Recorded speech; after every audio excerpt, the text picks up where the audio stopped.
السلام علیکم ویورز، آج کی ہماری ویڈیو بہت ہی انفارمیٹیو ہے۔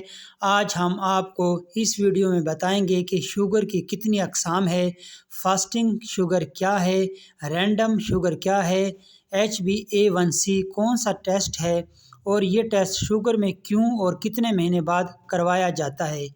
پاکستان اس وقت ڈائبٹیز میں یعنی شوگر میں پوری دنیا میں چوتھے نمبر پر آ چکا ہے، جو کہ انتہائی افسوسناک اور لمحہ فکریہ ہے۔ جب کسی شخص یا فرد کے جسم میں شکر کی مقدار بڑھ جاتی ہے تو اس کو شوگر ہو جاتی ہے۔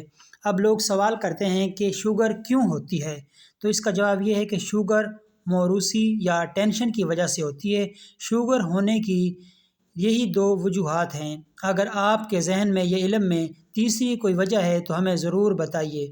موروثی یعنی آپ کے باپ دادا میں یا بڑے بھائی بہن میں ہو تو اس کے بہت زیادہ چانس ہوتے ہیں آپ میں لگنے کے۔ اس طرح جو شخص ٹینشن، ڈپریشن کا بہت زیادہ شکار ہو جاتے ہیں ان کو بھی شوگر جیسی موذی بیماری لگ جاتی ہے۔ جو علامات ظاہر ہوتی ہیں ان میں پیروں میں درد، دکھن، پنڈلیوں میں درد، وزن کا کم ہونا، بھوک زیادہ لگنا، بار بار پیشاب آنا، پیاس لگنا، پورے جسم میں شدید درد رہنا وغیرہ شامل ہیں۔ اگر یہ علامات ظاہر ہوں تو اس شخص یا فرد کو چاہیے، اگر اس کے گھر میں گلوکو میٹر ہے تو وہ اپنی شوگر گھر پر چیک کرے۔ اگر گلوکو میٹر نہیں ہے تو وہ اپنی شوگر فاسٹنگ میں یعنی صبح خالی پیٹ یا رینڈم میں یعنی کھانے کے 2 گھنٹے بعد قریبی لیبارٹری سے چیک کروا لے۔ نارمل شوگر فاسٹنگ میں یعنی خالی پیٹ تقریباً رات کو 9 سے 10 گھنٹے انسان بھوکا ہوتا ہے، اس میں وہ 70 سے 100 mg، کھانے کے 2 گھنٹے بعد 70 سے 140 mg آنی چاہیے۔ یہ نارمل شوگر ہے، یعنی ایسے شخص کو فکر مند ہونے کی ضرورت نہیں، اسے شوگر نہیں ہے۔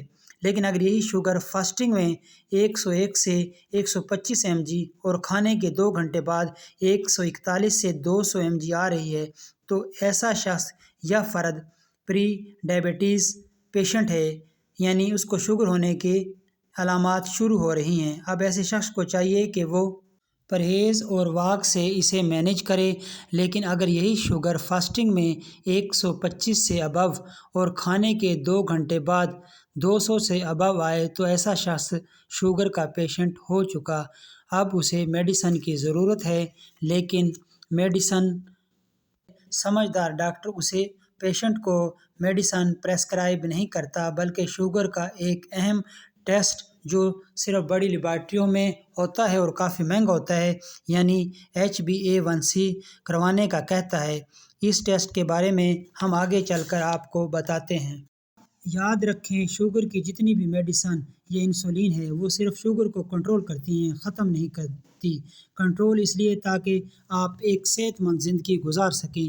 یعنی شوگر، بلڈ پریشر، دل کی تمام میڈیسن ان امراض کو کنٹرول کرتی ہیں، ختم نہیں کرتی، کیونکہ ان تمام کمپنیوں نے اگر ان یا ان جیسے اور خطرناک بیماریوں کو ختم کرنے والی میڈیسن بنا دی تو پھر ان کا اربوں ڈالر کا کاروبار کیسے چلے گا؟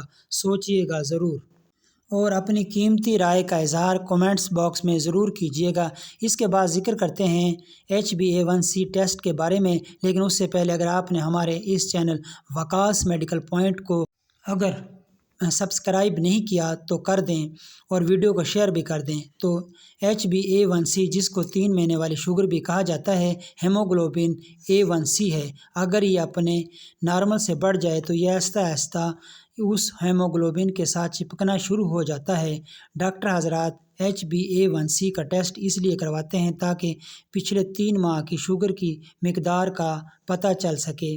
تو HbA1c نارمل اس کی جو رینج ہے وہ 5.7% ہے، جبکہ پری ڈائبٹیز میں 5.7 سے 6.4%، جبکہ جن کو ڈائبٹیز ہو جاتی ہے ان کے لیے 6.5% اینڈ ابو، یعنی شوگر پیشنٹ کو یہ ٹیسٹ ہر 3 ماہ بعد یا زیادہ سے زیادہ 6 ماہ بعد ضرور کروانا چاہیے۔ تو دوستو یہ تھی ہماری آج کی ویڈیو، امید ہے آپ کو پسند آئی ہوگی۔ پسند آنے کی صورت میں ہمارے اس چینل کو سبسکرائب کر دیجیے، ویڈیو کو لائک اور شیئر کر دیجیے۔ نیکسٹ ویڈیو تک کے لیے اللہ حافظ۔